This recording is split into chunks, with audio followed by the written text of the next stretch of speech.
Assalamualaikum warahmatullahi wabarakatuh. Kita coba kembali dengan Pak Deddy dalam ilmu kimia.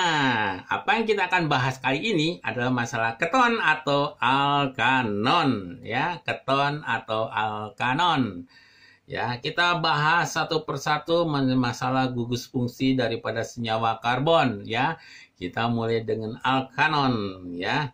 Jadi alkanon ini mempunyai rumusannya adalah sebagai berikut, ya. Ini ini sebenarnya ini adalah gugus daripada fungsi alkanon, keton. Sini adalah alkil, di sini alkil, ya. Jadi keton merupakan senyawa karbon yang mengandung gugus karbonil yang diapit oleh dua gugus alkil, digupit oleh gugus alkil. Ini adalah alkanon atau keton, ya. Kita bisa lihat di sini, ya, diapit dua alkil di sini, alkil yang berbeda.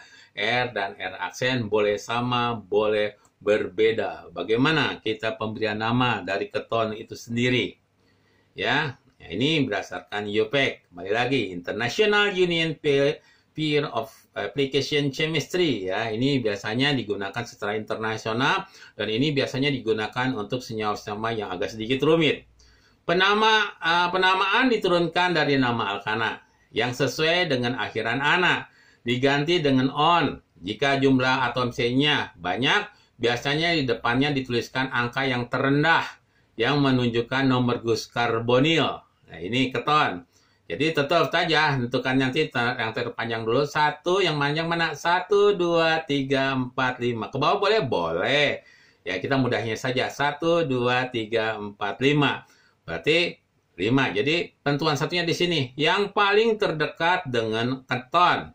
Ya, jadi 1, 2. Jadi jangan di sini. 1, 2, 3, 4. Kalau di sini akan ketemunya pada nomor 4. Jadi yang benar adalah dari sini. 1, 2, 3, 4, 5. Ya, keadaan nomor 2 ada keton. Dan nomor 4 ada metil. Maka diberi nama 4 metil 2 pentanon. Suku kelima pentana menjadi pentanon. Bagaimana kalau kita pemberian namanya secara trivial? Biasanya untuk cara-cara trivial ini untuk yang sederhana, ya. Jadi nama trivial disusun dengan menyebutkan gugus alkil terlebih dahulu. Jadi alkil, alkil keton. Yang terikat pada gugus karbonil kemudian diakhiri dengan kata keton. Jadi alkil, alkil disebut sesuai dengan urutan abjad alfabet.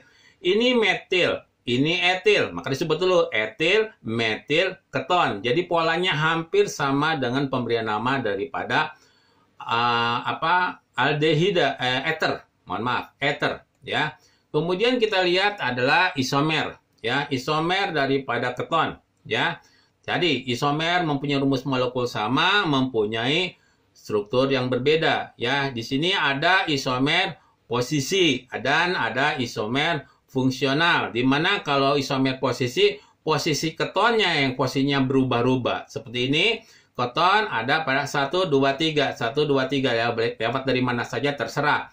Maka dikatakan adalah 3, C-nya ada 5, pentanon. Suku kelima adalah pentana menjadi pentanon. Atau kita gunakan dengan nama trivial, etil, etil, ether.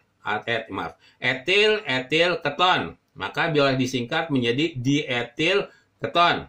Ya, kalau ini, ya ini posisinya. Posisinya kita pindahkan di sini. Maka kita akan mendapatkan, ya, 2 pentanon. Ya, 2 pentanon atau metil propil keton.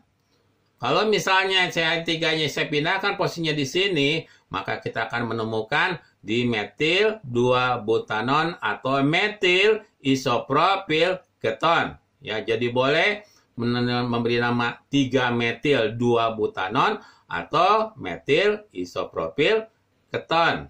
Hal semacam itu. Ini isomernya adalah isomer posisi daripada keton.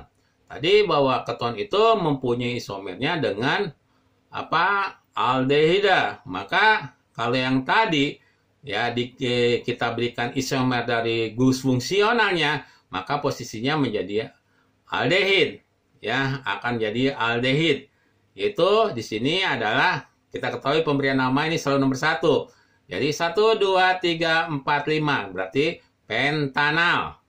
1, 2, 3, 4. Ya, jadi butanal. Nomor 2 ada metil. Jadi 2 metil butanal.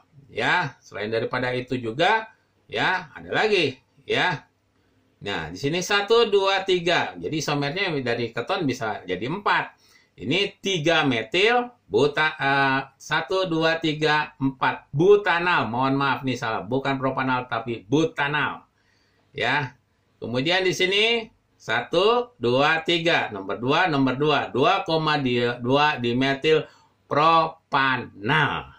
Ya, propanal. Mohon maaf ya, yang di atas agak salah. Bukan propanal, tapi butanal. Oke. Nah, kemudian kita lihat untuk reaksinya. Ya, reaksi keton, reaksinya adisi. Kalau reaksi adisi, dia akan memutuskan ikatan rangkap. Ya, hanya masuk sini, hanya satu lagi masuk sini. Maka kita akan mendapatkan 2 propanol, atau dikatakan juga di sini adalah alkohol sekunder. Ya, kemudian bagaimana dengan HCN? Reaksi ketonnya juga dengan asam sianida di sini, maka akan polanya sama.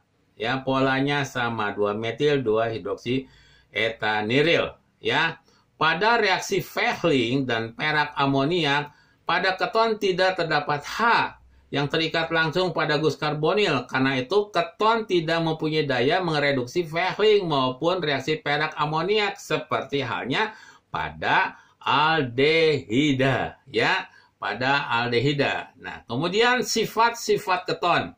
Ada beberapa sifat-sifat keton. Pertama adalah keton yang umumnya ada sebagai berikut. Keton dengan jumlah atom C terendah berwujud cair pada suhu kamar.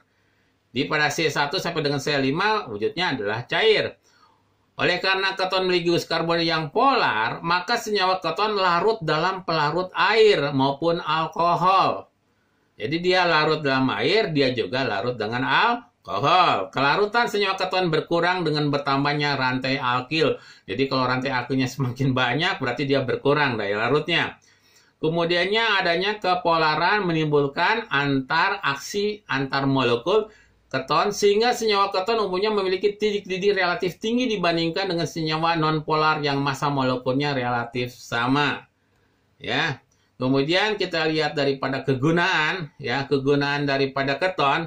Jadi di sini ya kita kenal adalah aseton, merupakan salah satu anggota keton yang paling sederhana, merupakan zat cair yang tidak berwarna. Aseton digunakan untuk membersihkan kuku dan sebagai pelarut organik.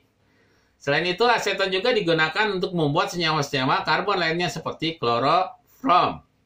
Jadi aseton dihasilkan dengan cara dehidrogenasi isopropil alkohol, yaitu dengan mengalirkan uap alkohol ini di atas campuran oksida, tembaga, dan seng pada suhu tinggi. Ya, masih kita bahas masalah kegunaan daripada alkohol itu sendiri. Ya, kita lihat di sini. Di sini ya contohnya tadi adalah aseton, ya, jadi propanon, ya, di sini propanol, ya, 2 propanol, maka akan menjadi 2 propanon, ya, kalau dioksidasi.